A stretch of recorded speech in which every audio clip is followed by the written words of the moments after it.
Bonjour à tous, bienvenue dans cette vidéo marquant le lancement de la chaîne. Celle-ci a pour but d'aider les futurs kinés ou toute autre personne ayant soif de connaissances. Aujourd'hui, je vais parler d'anatomie et plus précisément du membre supérieur.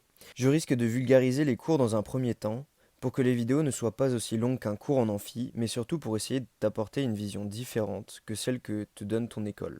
J'ai décidé de couper ce cours en 3 vidéos. N'hésite donc pas à te rendre sur la vidéo qui t'intéresse si jamais tu es pressé dans tes révisions.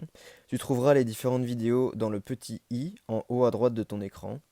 Et sinon, je te souhaite une bonne vidéo et la réussite pour tes examens. C'est parti! Le membre supérieur comprend 4 segments: l'épaule, le bras, l'avant-bras et la main. La ceinture scapulaire est un anneau incomplet qui entoure le thorax. Il est formé des clavicules, scapula droite et gauche, et du sternum.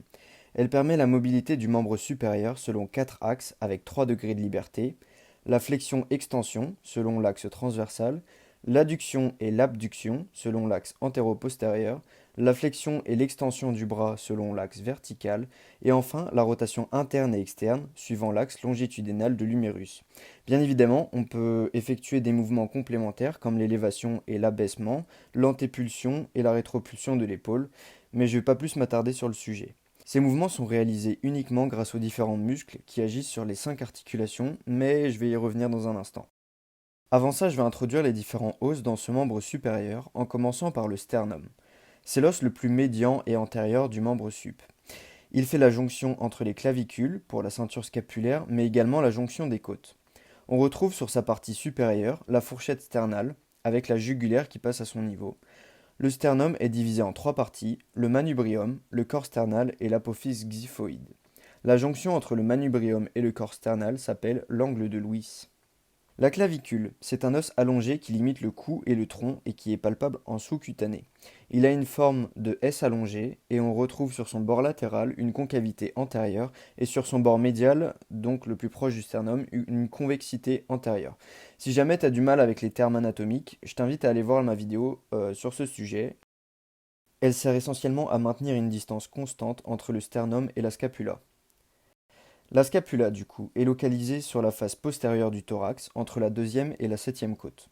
Elle a une forme globalement triangulaire et plate. Elle possède 3 bords: le bord latéral, le bord médial et le bord axillaire ou bord supérieur. Latéralement, on retrouve la cavité glénoïde qui permet l'articulation avec l'humérus ainsi que l'apophyse coracoïde qui est projetée un peu plus antérieurement avec son échancrure coracoïdienne sur le passage du nerf suprascapulaire.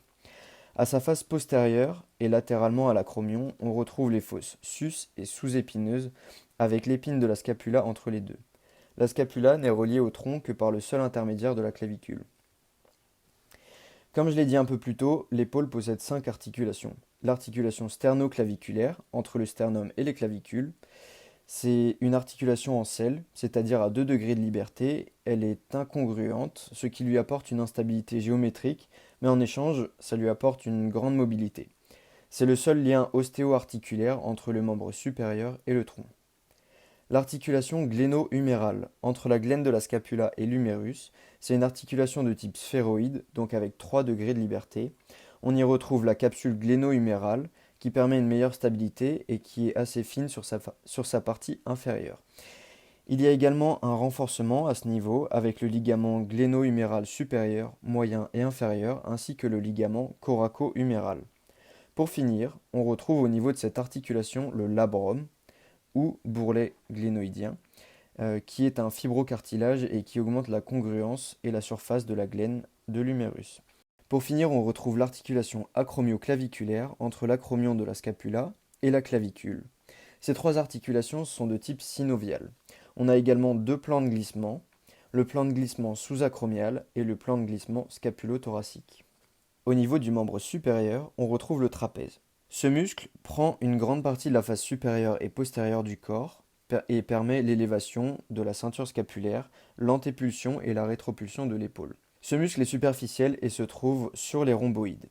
Ces 2 muscles sont plus profonds et permettent l'adduction et l'élévation de la scapula. Toujours en profondeur, on retrouve au-dessus des rhomboïdes l'angulaire, ou autrement appelé l'élévateur de la scapula. Au niveau de la cage thoracique, on retrouve sur les côtés latérales des côtes le grand dentelé, ou serratus, qui est, comme on pourrait l'appeler, le muscle du boxeur, car il est présent lors du mouvement d'un coup de poing. Plus superficiel cette fois-ci, le grand pectoral et le petit pectoral, juste en dessous de celui-ci. Le sous-scapulaire, le sous-épineux, le sus-épineux et le petit rond forment à eux quatre la coiffe des rotateurs. Ils sont là pour permettre à la tête de l'humérus de rester correctement centrée en face de la glène et permettent également les mouvements de rotation de l'épaule. Attention, le grand rond, quant à lui, ne fait pas partie de la coiffe des rotateurs.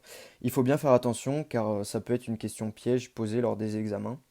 Pour finir, le deltoïde est le muscle de l'épaule qui est composé de faisceaux antérieurs, moyens et postérieurs. Je vous laisse revenir sur certains points et mettre sur pause pour avoir le temps de bien lire toutes les insertions de chaque muscle et pour essayer de vraiment bien visualiser le muscle, son orientation et ses actions. Ça peut servir pour plusieurs autres cours. Et sinon, voilà, la première partie du cours est terminée. J'espère que cette vidéo vous a permis de comprendre le cours d'une autre manière. Et je vous laisse vous diriger vers la seconde vidéo pour continuer sur le bras et l'avant-bras.